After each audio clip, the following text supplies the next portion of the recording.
नमस्कार, फिर पैसा बोलते हैं में आपका स्वागत है। मैं आनंद श्रीनिवासन।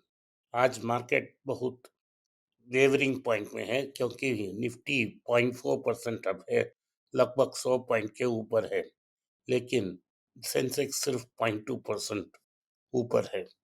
इसका मतलब है जो सेंसेक्स और निफ्टी को के पास इक्विलिब्रियम होना चाहिए, वो नहीं है। दूसरी पॉइंट ये है कि जब मार्केट ऊपर उड़ती है, रुपये भी अच्छा परफॉर्म करती है, लेकिन आज रुपया नीचे जा रही है। 8736 में जो रुपया ओपन हुआ, अब गिरकर 8750 तक नीचे आ गई है। इसका मतलब है कि एफआईआईस बेच रहे हैं, पैसा बाहर निकाल रहे हैं, और जो भी सपोर्ट मिल रही है मार्केट को, वो धीमी सपोर्ट डोमेस्टिक इंस्टीट्यूशनल इन्वेस्टर्स से मिल रही है। तो इंटरनेशनली भी न्यूज़ बहुत स्ट्रांग नहीं है। जो लेबर न्यूज़ आई थी अमेरिका में, वो लेबर मार्केट वीकन हो रही है। जब इस न्यूज़ आया कि लेबर मार्केट वीकन हो रही है और इकोनॉमी टल रही है, तो ट्रम्प ने बोल दिया कि जो चीफ लेबर स्टैटिस्टिशियन है, वो झूठ बोल रहे हैं और उन्हें नौकरी से बर्खास्त किया है। इससे आशंका होने लगा है कि अमेरिका में अथॉरिटेरियन टाइप की गवर्नमेंट चल रही है, जो सच सुनना नहीं चाहती है। इसे हम पर्शियन मैसेंजर सिंड्रोम कहते हैं, जहां पर्शिया में जो मैसेंजर बुरा खबर लाता है, उसी समय खत्म किया जाता है। तो अभी अमेरिका में आज पर्शियन मैसेंजर सिंड्रोम चल रही है। कोई सच बोलना नहीं चाहता है, वो वही न्यूज़ देना चाहता है जिससे उनका प्रेसिडेंट खुश हो।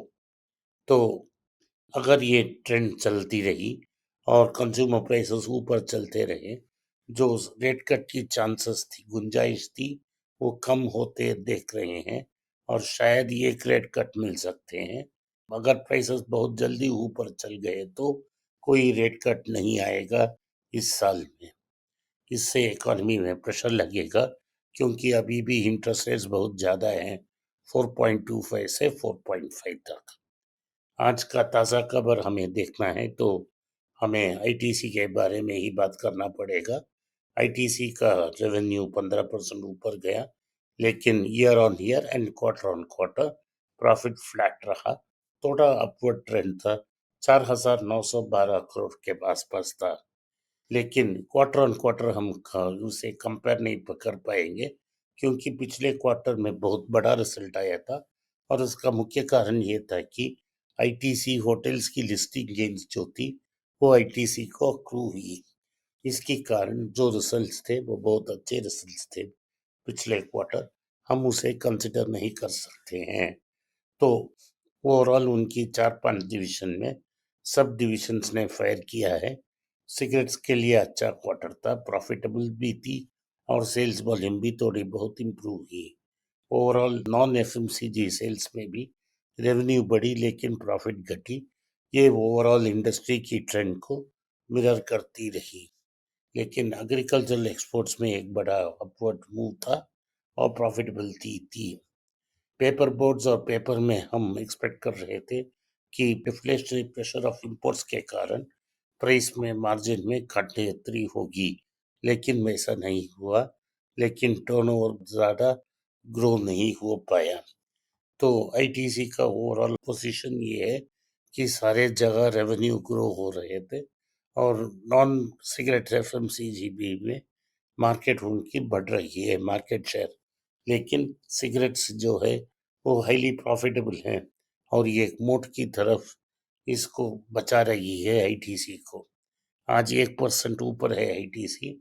जब आपके पास पैसा पड़ा हो, आप इसको कंसिडर कर सकते हैं, एक दो महीने। तो ओवरऑल ये न्यूज़ था आईटीसी का। और इस क्वार्टर में कोई डिविडेंड डिक्लेयर नहीं हुआ। इसीलिए डिविडेंड डिक्लेयर नहीं हुआ क्योंकि नॉर्मली ये क्वार्टर टू और क्वार्टर फोर में डिविडेंड डिक्लेयर करते हैं। टाटा मोटर्स की कमर्शियल व्हीकल्स डिवीजन के चीफ गिरीश वाल, उन्होंने कहा है कि वो दवू की मर्जर से बहुत कुछ सीखे हैं, और जो क्रॉस पॉलिनेशन ऑफ कल्चर और साइनर्जी ऑफ प्रोडक्ट डेवलपमेंट हुई थी, दावू के सारे एसी कैबिन्स भारत में तैयार होते हैं। वैसे ही इवाको जेएलआर से बहुत उनको सीखना है प्रोडक्ट डेवलपमेंट में, स्पेशली लाइट और हेवी कमर्शियल व्हीकल्स में। अब उन्होंने कहा, फर्दर कहा है कि इवाको को सेपरेट ब्रांड में ही रखेंगे और उस डिस्ट्रीब्यूशन ब्रांड को भी डिस्टर्ब नहीं करेंगे। जेएलआर में एंड्रू मुलर नाम का उनका सीईओ क्विट हो गया है, लेकिन मार्केट कहती है कि क्विट करने का एक रीजन है कि उन्होंने जेएलआर की पोजीशनिंग जैगवार कार की लॉन्च को फेल कर चुके हैं। लेकिन एंड्रियन को इसलिए याद किया जाएगा, वो जेएलआर को कंप्लीटली इलेक्ट्रिक के और खींच के रोते घसीट के लेके गए। तो अभी ये ऑल इलेक्ट्रिक कार आने वाली है जैगवार की, लेकिन पहले इलेक्ट्रिक रेंज रोवर अभी लॉन्च करने वाले हैं। ये रहा टाटा के मोटर्स का न्यूज़। उन्होंने ये कहा है कि टाटा कमर्शियल व्हीकल का कंपनी जब स्पिन ऑफ हो जाएगा, $1 बिलियन इक्विटी वो रेज करेंगे। शायद वो राइट्स इश्यू होगा, हम सबको एक चांस मिलेगा और वो राइट्स इश्यू से ही पैसा रेज कर 8,000 से 9,000 करोड़ और उन 22 लेके 23,000 का लोन लेंगे और इवाको की जो परचेस है उसे कंप्लीट किया जाएगा। तो ये आईटीसी और टाटा की न्यूज़ है।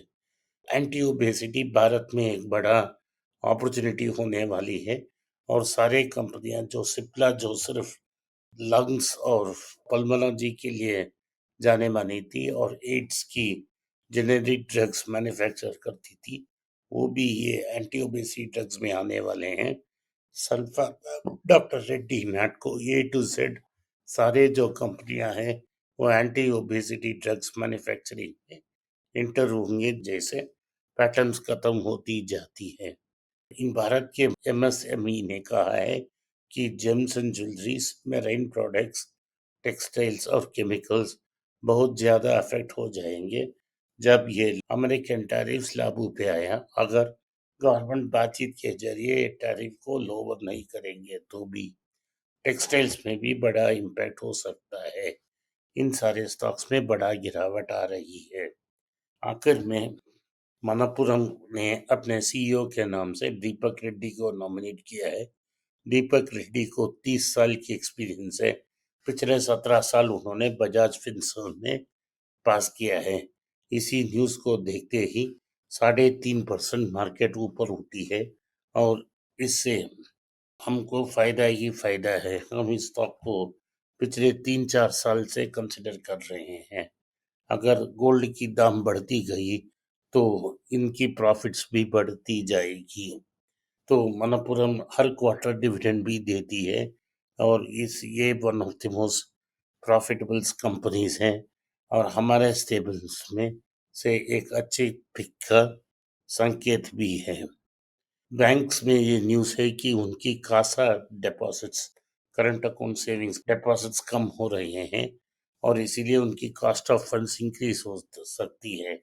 कॉस्ट ऑफ फंड्स बढ़ने से ये जाहिर है कि नेट इंटरेस्ट मार्जिन भी अफेक्ट हो जाएगा और बैंक्स का प्रॉफिटेबिलिटी भी अफेक्ट हो जाएगा। अगर मार्केट में अच्छा पोजीशन है और हम इसे कंसिडर कर सकते हैं, एक दो नाम से हम स्टॉक के जो पटाखे लिस्ट में है उसे कंसिडर कर सकते हैं। आज के लिए इतना ही। आपने इस पॉडकास्ट को सुना, इसके लिए मैं आपका आभारी हूँ। हो सके तो वीडियो को लाइक कीजिए, चैनल को सब्सक्राइब कीजिए और बेल नोटिफिकेशन दबाएं। इस वीडियो को अपने दोस्त और रिश्तेदार के पास भेजें और उन्हें देखने की आग्रह करें। नमस्कार, धन्यवाद, जय हिंद। नीचे एक ईमेल स्क्रॉल हो रहा है, इसका ईमेल एड्रेस है पैसा बोलता है .np@gmail.com। अगर आप मुझसे संपर्क करना चाहते हैं तो इस ईमेल में मेल भेजें, मेरी टीम आपसे बात करेगी। फिर से बता रहा हूँ मैं, पैसा बोलता है .np@gmail.com। इसमें आप मेल भेज सकते हो, मेरा टीम आपसे संपर्क करेगा।